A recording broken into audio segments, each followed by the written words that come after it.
जय हिंद, वंदे मातरम। आप सभी का स्वागत है सक्सेस वर्ल्ड एमसीक्यू चैनल पर। तो फ्रेंड्स, आज की इस वीडियो में बिहार मध्य निषेध सिपाही के लिए लुसेंट से जीके जीएस के कुछ मोस्ट इम्पॉर्टेंट क्वेश्चंस को लेकर आए हैं। तो ये छोटा सा आपके लिए एक मॉक टेस्ट है। आप लोग इस मॉक टेस्ट को लगाइए और देखिए आप लोग कितने प्रश्नों का सही जवाब दे पाते हैं। तो चलिए आज के सेशन को स्टार्ट करते हैं। तो फ्रेंड्स, आज के सेशन का पहला प्रश्न है, अपचायक वह पदार्थ है जो क्या करता है। ऑप्शन आपके सामने 4 दिए गए हैं और आपको प्रत्येक प्रश्न के लिए मैक्सिमम 5 सेकंड का टाइम दिया जाता है। अगर किसी भी प्रश्न का आंसर आता है तो आप लोग कमेंट बॉक्स में अपना अपना आंसर जरूर देंगे। तो देखिए, अपचायक वह पदार्थ है जो क्या करता है, ये इलेक्ट्रॉन का त्याग करता है। महत्वपूर्ण प्रश्न है, इसको याद रखिए। अपचायक क्या करता है, इलेक्ट्रॉन का त्याग करता है। दूसरा प्रश्न देखिए, सहसंयोजकता में क्या होता है। सभी ऑप्शंस को सही से पढ़िए और देखिए जितने भी स्टूडेंट चैनल पर पहली बार आए हैं उनको बता दें, डेली रात 7:30 बजे और रात 8 बजे लाइव चैट के साथ बिहार मध्य निषेध सिपाही का क्लास होता है। तो आप लोगों के पास बिल्कुल भी टाइम नहीं बचा हुआ है, इसलिए डेली क्लास को अटेंड कीजिए। तो देखिए, सहसंयोजकता में क्या होता है, दोनों परमाणुओं द्वारा इलेक्ट्रॉनों की साझेदारी होती है। बी ऑप्शन बिल्कुल करेक्ट आंसर है। तीसरा प्रश्न देखिए, द्रव्यमान संरक्षण का नियम सत्य नहीं है। सभी ऑप्शंस को देखिए, द्रव्यमान संरक्षण का नियम किसके लिए सत्य नहीं है। तो देखिए, द्रव्यमान संरक्षण का जो नियम है ये रेडियो एक्टिव परिवर्तन के लिए सत्य नहीं है। तो जो ये बच्चे ऑप्शन ए को दिए होंगे बिल्कुल सही जवाब है। निम्न में से किस वैज्ञानिक ने वर्ण लेखन की खोज की थी। चलिए आंसर करते जाएंगे। Times up. तो देखिए, इस प्रश्न का सही जवाब ऑप्शन ए हो जाएगा, ट्वेट हो जाएगा। ट्वेट वैज्ञानिक ने वर्ण लेखन की खोज की थी। नेक्स्ट क्वेश्चन देखिए, किसी ऑर्बिटल में इलेक्ट्रॉन की अधिकतम संख्या होगी 4, 2, 8 या 10। तो देखिए, किसी ऑर्बिटल में इलेक्ट्रॉन की अधिकतम संख्या कितनी होती है, तो याद रखना है 2 होती है। बी ऑप्शन जो भी बच्चे दिए होंगे बिल्कुल सही जवाब है। कूलॉम नियम के अनुसार निम्न में से कौन सा कथन सत्य नहीं है। सभी ऑप्शंस को ध्यान से पढ़िए और देखिए फ्रेंड्स, सेशन के एंड में अपना अपना स्कोर आप लोग जरूर देने का प्रयास करें, वो भी बिल्कुल ईमानदारी पूर्वक। तो देखिए, इस प्रश्न का सही जवाब क्या हो जाएगा, कूलॉम नियम के अनुसार कौन सा कथन सत्य नहीं है।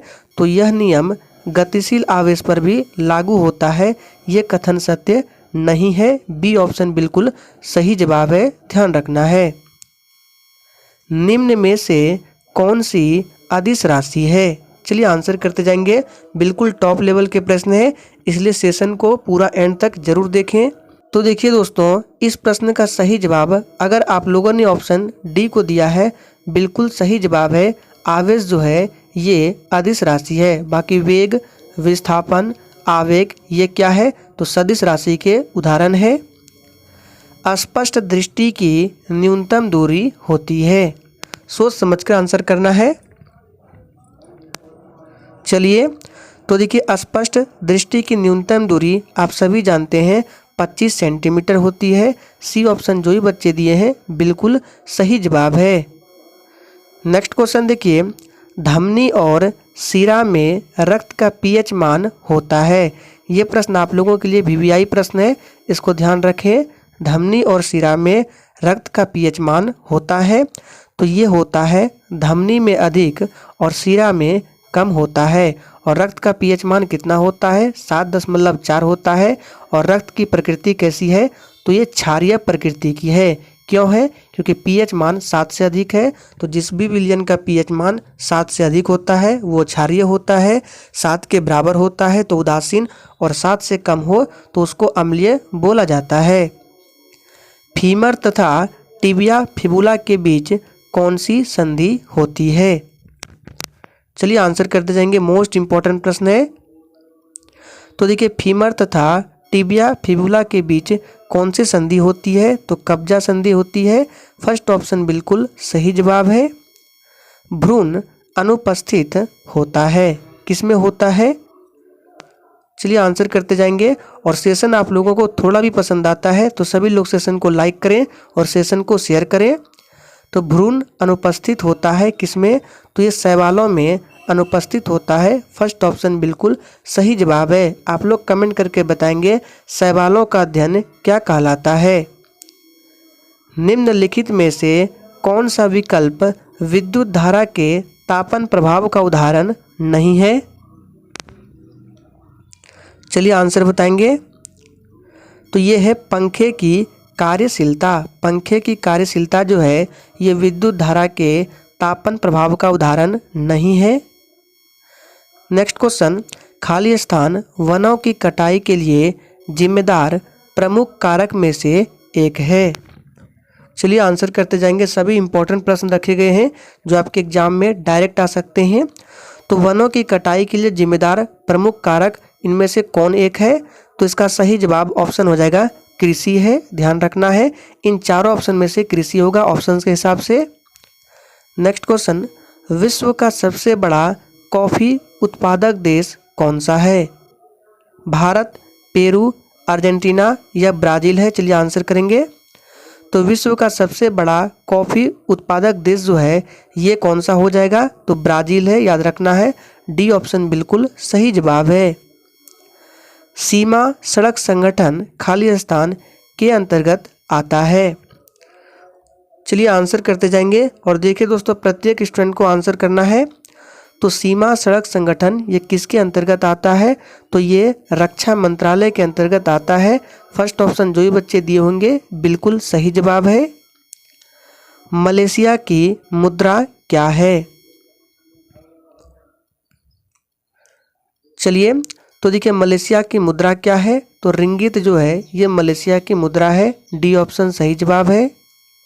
भारत के उच्चतम न्यायालय की प्रथम महिला न्यायाधीश कौन थी? Times up. तो देखिए भारत के उच्चतम न्यायालय की प्रथम महिला न्यायाधीश एम फातिमा बीबी थी। जो भी बच्चे डी दिए होंगे बिल्कुल सही जवाब है। नेक्स्ट क्वेश्चन, यूएन चार्टर की स्थापना दिवस है।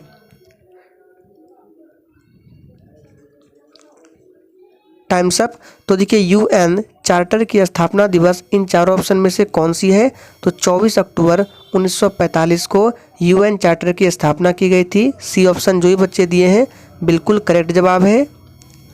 निम्नलिखित में से कौन सा टूर्नामेंट हॉकी से संबंधित है? चलिए और देखिए आप लोगों के पास बिल्कुल भी टाइम नहीं बचा हुआ है, इसलिए जितने भी क्लास कराए जाते हैं सभी को जरूर अटेंड करें। तो कौन सा टूर्नामेंट हॉकी से संबंधित नहीं है? तो यह रंगास्वामी कप हो जाएगा। यह हॉकी से संबंधित नहीं है। बाकी ईरानी सुब्रतो डेविस यह हॉकी से संबंधित है। निम्नलिखित में से कौन सा संरचनागत सुविधा के अंतर्गत नहीं आता है? चलिए आंसर बताएंगे। तो देखिए ये मनोरंजन जो है ये संरचनागत सुविधा के अंतर्गत नहीं आता है। किस स्थान को समुद्रपुत्र कहते हैं? चलिए तो किस स्थान को समुद्रपुत्र कहते हैं? तो ये गंगा सागर को बोला जाता है। सी ऑप्शन जो भी बच्चे दिए हैं बिल्कुल सही जवाब है। निम्नलिखित किस ग्रंथ ने गांधी जी को सर्वोदय के दर्शन का सूत्रपात करने के लिए प्रेरित किया? चलिए आंसर बताएंगे। तो ये किस ग्रंथ ने किया था? इसका सही जवाब है option C, unto this last. C option जो भी बच्चे दिए हैं बिल्कुल सही जवाब है। और एक प्रश्न यहाँ से पूछा जाता है कि गांधी जी दक्षिण अफ्रीका से भारत कब लौटे थे? तो ये 9 जनवरी 1915 को लौटे थे। और महात्मा गांधी का भारत में सबसे पहला सत्याग्रह कौन सा था? तो 1917 का जो चंपारण सत्याग्रह है वो था। चंपारण बिहार में पड़ता है। गौतम बुद्ध ने अपना अंतिम उपदेश कहाँ दिया था? चलिए आंसर करते जाएंगे फटाफट से। तो देखिए गौतम बुद्ध ने अपना अंतिम उपदेश जो है ये कहाँ दिया था? कुशीनगर में दिया था। सी ऑप्शन बिल्कुल सही जवाब है। पूछा जाता है कि गौतम बुद्ध के बचपन का नाम क्या था, तो सिद्धार्थ जो है इनके बचपन का नाम था, याद रखना है। और इन्होंने प्रथम उपदेश कहाँ दिया था, तो सारनाथ में प्रथम उपदेश दिया था। गौतम बुद्ध का जन्म कहाँ हुआ था, तो आप सभी जानते हैं लुम्बिनी नेपाल में, मृत्यु कुशीनगर में। जहाँ पर इन्होंने अपना अंतिम उपदेश दिया था यहीं पर इनकी मृत्यु हुई थी, कुशीनगर में। जैन धर्म श्वेतांबर एवं दिगंबर संप्रदाय में कब विभाजित हुआ, यानी कि पूछा जा रहा है कि जैन धर्म श्वेतांबर एवं दिगंबर दो संप्रदायों में कब विभाजित हुआ था, तो ये किसके समय में हुआ था। इसका सही जवाब है चंद्रगुप्त मौर्य के समय में। फर्स्ट ऑप्शन जो भी बच्चे दिए हैं बिल्कुल सही जवाब है। जैन धर्म के आखिरी और 24वें तीर्थंकर कौन है, तो महावीर स्वामी है। पहले ऋषभदेव थे। दिल्ली सल्तनत का शासक जो दिल्ली से अपनी राजधानी एक ऐसे शहर में ले गया जिसे बाद में आगरा नाम से जाना गया। महत्वपूर्ण प्रश्न है, आंसर बताएंगे। चलिए, तो कौन सा शासक था, तो याद रखना है ये था सिकंदर लोदी। बी ऑप्शन जो ही बच्चे दिए हैं बिल्कुल सही जवाब है। होम रूल लीग की स्थापना कब हुई थी, चलिए आंसर करेंगे। तो देखिए, होम रूल लीग की स्थापना जो है ये प्रथम विश्व युद्ध के समय में हुई थी। प्रथम विश्व युद्ध 1914 से 1918 तक हुआ था, याद रखना है। नेक्स्ट क्वेश्चन, राजा साहू का प्रथम पेशवा कौन था। सोच समझकर आंसर करना है, और जिसने अभी तक लाइक नहीं किया है फटाफट से लाइक भी कर दें। तो राजा साहू का प्रथम पेशवा कौन था, ये बालाजी विश्वनाथ था। साल और सागौन सबसे महत्वपूर्ण पेड़ है, चलिए आंसर करेंगे। देखिए, ये प्रश्न आप लोगों के लिए मोस्ट इम्पॉर्टेंट और वीवीआई है। इस तरह के एक प्रश्न जरूर पूछे जाते हैं। तो साल और सागौन जो है ये सबसे महत्वपूर्ण पर्णपाती पेड़ है। फर्स्ट ऑप्शन बिल्कुल सही जवाब है। किस भारतीय शहर के अंतर्राष्ट्रीय हवाई अड्डे का नाम डॉक्टर BR अम्बेडकर के नाम पर रखा गया है, चलिए आंसर बताएंगे।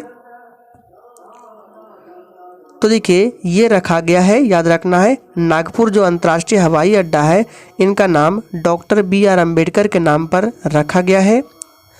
26 जनवरी 1930 को स्वतंत्रता दिवस के रूप में मनाने का निर्णय कांग्रेस के किस अधिवेशन में लिया गया था, चलिए आंसर करेंगे। तो देखिए, ये लिया था लाहौर अधिवेशन में। जो भी बच्चे डी को दिए हैं बिल्कुल सही जवाब है। लाहौर अधिवेशन 1929 में हुआ था और इसी में सर्वप्रथम पूर्ण स्वराज की मांग रखी गई थी। निम्नलिखित में से कौन सा युग्म सुमेलित नहीं है, सभी ऑप्शंस को ध्यान से पढ़िए, इम्पोर्टेंट प्रश्न है। चलिए, तो देखिए, सबसे पहले बात करते हैं सर्वेंट ऑफ इंडिया सोसाइटी की स्थापना तो 1905 में गोपाल कृष्ण गोखले के द्वारा, बिल्कुल सही है। बी ऑप्शन की बात करते हैं तो रामकृष्ण मठ की स्थापना स्वामी विवेकानंद ने कब की थी, तो 1897 में। ये देखिए, थोड़ा सा टाइपिंग एरर है, यहाँ पे 1897 होगा। सी ऑप्शन की बात करते हैं गदर पार्टी तो 1913 में लाला हरदयाल परमानंद काशीराम, बिल्कुल सही जवाब है। लेकिन पुणे सार्वजनिक सभा की स्थापना फिरोज शाह मेहता ने नहीं की थी, याद रखना है। और इसकी स्थापना 1867 में नहीं 1870 में की गई थी। पुणे सार्वजनिक सभा की स्थापना जो है, एक नाम आपको बता देते हैं, 3 व्यक्तियों ने मिलकर किया था, उनमें से एक नाम है MG रनाडे। तो डी ऑप्शन जो है हमारा बिल्कुल सुमेलित नहीं है। विश्व का सबसे बड़ा डेल्टा सुंदरबन का डेल्टा है, जिसका क्षेत्रफल क्या है। नेक्स्ट क्वेश्चन, अरब सागर और फारस की खाड़ी जुड़े हुए हैं, चलिए आंसर बताएंगे। तो देखिए, अरब सागर और फारस की खाड़ी जो है ये हारमुज जल डमरू मध्य के द्वारा एक दूसरे से जुड़े हुए हैं। निम्नलिखित में से कौन सा स्थान दैनिक तापांतर उच्चतर होता है, चलिए आंसर करेंगे। किस स्थान का दैनिक तापांतर उच्चतर होता है, तो ये होता है दिल्ली का, आप सभी जानते हैं। आज के सेशन का आखिरी प्रश्न है, बद्रीनाथ किस नदी के तट पर बसा है, चलिए आंसर बताएंगे। तो देखिए बद्रीनाथ जो है ये अलकनंदा नदी के तट पर बसा है। सी ऑप्शन बिल्कुल सही जवाब है। तो आज के सेशन में ये 35 मोस्ट इम्पॉर्टेंट प्रश्नों को रखा गया था। तो इसी के साथ आपका ये छोटा सा एक मॉक टेस्ट समाप्त होता है। तो आज के लिए इतना ही, तब तक के लिए जय हिंद।